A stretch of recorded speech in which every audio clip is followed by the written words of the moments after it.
ദൈവിക പദ്ധതികളെല്ലാം നമ്മൾ നോക്കിക്കഴിഞ്ഞാൽ ആ ദൈവസഭയിലൂടെയാണ് വെളിപ്പെടുന്നത്. ദൈവിക പദ്ധതികളെല്ലാം എൻ്റെ ജീവിതത്തിലെ പദ്ധതികൾ വെളിപ്പെടുന്നത് ദൈവസഭയിലൂടെയാ.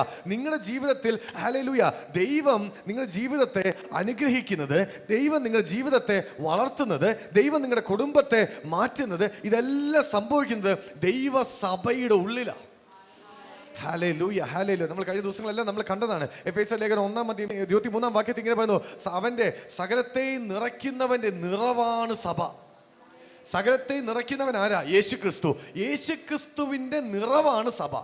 ആ വാക്യം നിങ്ങൾ മനസ്സിലാക്കിയത് കുറച്ചുകൂടി ആഴം മനസ്സിലാക്കി. അതായത് എല്ലാത്തിനെയും നിറയ്ക്കുന്നവൻ യേശുവാ, എല്ലാവരിലും എല്ലാം യേശുവാ, സ്വതന്ത്രനിലും എല്ലാം ഉള്ളവൻ യേശുവാ.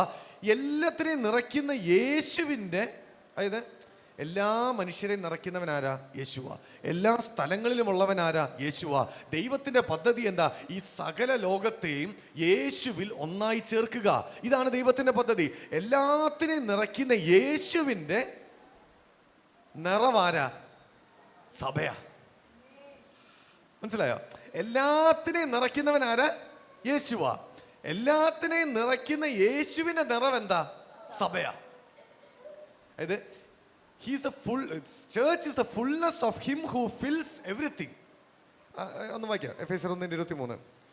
എല്ലാറ്റിലും എല്ലാം നിറയ്ക്കുന്നവന്റെ നിറവായിരിക്കുന്ന അവന്റെ ശരീരമായ സഭയ്ക്ക് കൊടുക്കുകയും ചെയ്തിരിക്കുന്നു. എല്ലാറ്റിലും എല്ലാം നിറയ്ക്കുന്ന യേശുവിൻ്റെ നിറവാണ് സഭ.